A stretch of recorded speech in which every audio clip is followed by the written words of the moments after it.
2021 में फेसबुक के 53 करोड़ यूजर्स का डेटा ब्रीच हुआ था, चोरी हुआ था। यही नहीं, इससे पहले फेसबुक के 27 करोड़ यूजर्स का डेटा हैकर्स ने बेच दिया था। इसके अलावा कैम्ब्रिज में फेसबुक पर $5 बिलियन का फाइन लगा था क्योंकि उन्होंने कैम्ब्रिज के जो है एक इम्पॉर्टेंट डेटा को लीक किया था। आयरिश गवर्नमेंट ने 533 मिलियन यूजर्स का डेटा ब्रीच करने के लिए फेसबुक पर केस किया हुआ है। ये कुछ ऐसे केसेस हैं जो फेसबुक पर लगे हैं और फेसबुक इनको लेकर हमेशा चर्चा में रहता है।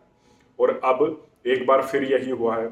अभी 2 दिन पहले ही मैंने बात की थी कि किस तरीके से व्हाट्सएप जो फेसबुक का ही एक पार्ट है, फेसबुक की ही एक कंपनी है, इन सब की जो पेरेंट कंपनी है वो मेटा है, मेटा से ये ऑपरेट होते हैं और उस फेसबुक को जो आप इस्तेमाल कर रहे हैं तो वो डे 1 से आपकी जासूसी कर रहा है। 13 साल से आपका फोन हैक किया जा रहा है और आपका सारा डेटा, आपकी फोटोज, आपका क्रेडिट कार्ड, एटीएम कार्ड की डिटेल्स, जो भी चीज आपने अपने फोन में रखी हुई है वो व्हाट्सएप के पास है। तो अब एक और ऑफिशियली मेटा ने खुद, कोई किसी और ने ये जानकारी नहीं दी है, मेटा ने, मार्क जुकरबर्ग ने अपने ऑफिशियल प्लेटफॉर्म से जानकारी दी है कि 10 मिलियन यूजर्स का डेटा हमारा चोरी हो गया है, वो डेटा ब्रीच हो गया है।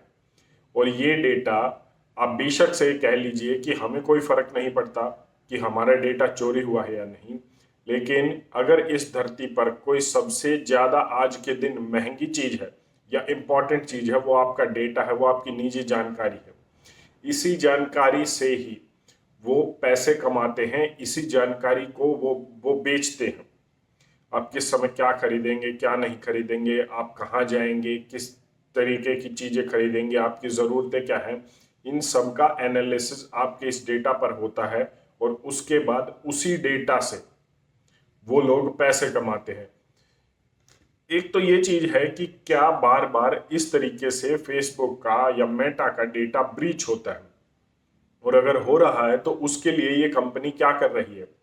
या फिर एक और चीज होती है कि क्या मैं बार बार अपना डेटा चोरी करवा रहा हूं, क्योंकि आपने कई बार देखा होगा कि जो लोग कंपनी चलाते हैं तो वो कई बार उनकी कंपनी में आग लग जाती है और हमें पता लगता है कि वो इंश्योरेंस जो है उस कंपनी का हो रखा था और इंश्योरेंस के पैसे लेने के लिए वो अपनी कंपनी में आग लगवा देते हैं। तो कि कहीं ऐसा तो नहीं कि ये डेटा बेचा जा रहा हो और नाम चोरी का आ रहा हो, क्योंकि जब इतने इंस्टेंसेस हो रहे हैं, जब लगातार मेटा, फेसबुक, व्हाट्सएप, इसकी जितनी भी ये कंपनियां हैं वो लगातार इस फेसबुक के, व्हाट्सएप के डेटा को चोरी के लिए अगर कुछ नहीं कर पा रही तो फिर वो आपके डेटा को कहीं बेच तो नहीं रही है। क्योंकि data is the new oil, मैं पहले भी कह चुका हूं, आपके डेटा से ये लोग करोड़ों अरबों कमाते हैं। आज व्हाट्सएप किसी भी सरकारी गैर सरकारी आदमी के फोन में इंस्टॉल होता है। किसी भी देश में जब पॉलिसी बनती है तो वहां के जो गवर्नमेंट एम्प्लॉयज हैं वही बनाते हैं और उनके फोन में ये निजी जानकारियां होती हैं जो व्हाट्सएप हैक कर सकता है। अगर फेसबुक का डेटा हैक हुआ है, फेसबुक का जो आईडी, पासवर्ड या पूरी जो ये चीजें हैं, आपकी निजी जानकारी हैक हुई है तो उनके सामने वो सारी पॉलिसी रहती है। चाइना एक बार इसीलिए खबर में था क्योंकि जो चाइना से फोन आ रहे थे उन फोन में एक चिप लगी हुई थी और वो जब सरकारी एम्प्लॉयज के पास जाती है, जो मिनिस्ट्रीज में बैठे होते हैं, जो पॉलिसी मेकर होते हैं, तो चाइना उस चिप से अपनी जो है ये सारी पॉलिसीज और ये जानकारियां लेता था और उससे अपने टेंडर्स और अपनी चीजें अपनी कंपनियों को भेज देता था दूसरे रास्ते से, ताकि वो इन टेंडर्स के लिए अप्लाई करे और दूसरे देश में जाकर इन टेंडर्स को ले। तो ये होता है डेटा ब्रीच की फायदे और डेटा ब्रीच का किसी भी देश के लिए नुकसान। आपके लिए हो सकता है आपका डेटा जरूरी न हो, लेकिन ये बात पूरी नहीं है कि वो देश के लिए भी जरूरी नहीं है। और आपके डेटा को हैक करके आपको ब्लैकमेल भी किया जा सकता है, वो आपके लिए इसलिए जरूरी होता है। इससे बचने का उपाय क्या है?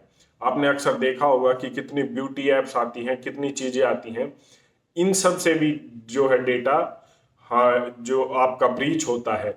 जैसे कोई भी आप देखते हैं कि इंस्टाग्राम पर या फेसबुक पर कोई भी फोटो अपलोड करता है तो वो किसी ऐप से फोटो क्लिक करके उसमें डेंटिंग पेंटिंग करके तब वो फोटो अपलोड होती है और वो फोटो सुंदर दिखती है। तो ये ऐप्स क्या करते हैं, ये ऐप भी आपकी दूसरी डेटाज को, फोन के डेटा को हैक करती है। Log in with Facebook, log in with Google, जब आप ये चीजें करते हैं किसी भी एक पर्टिकुलर ऐप को लेकर, तो वो आपकी उस सारी ऐप का डेटा, जैसे फेसबुक का है, गूगल का डेटा अपने पास स्टोर कर लेते हैं और फिर करोड़ों यूजर्स का डेटा इसी तरीके से बेचा जाता है। इससे बचने के सिर्फ दो ही उपाय है। एक, इनका कम से कम इस्तेमाल किया जाए। दूसरा, जब आप किसी भी ऐप का इस्तेमाल करते हैं तो उसके लिए अलग से यूजर आईडी बनाए, किसी और ऐप के जानकारी को इनके साथ कभी भी जो है कोगलेट ना करें, इसके साथ न मिलाएं, उस ऐप से लॉगिन न करें, तभी आप इनसे बच सकते हैं। व्हाट्सएप के जो है आपके फोन के डेटा को हैक करता है, उससे आप कैसे बच सकते हैं वो मैंने पहली वीडियो में बताया है। अगर आप चाहते हैं तो वो वीडियो देख सकते हैं। आप इस पर अपनी क्या राय रखते हैं, एक बार कमेंट करके जरूर बताएं। धन्यवाद। जय हिंद।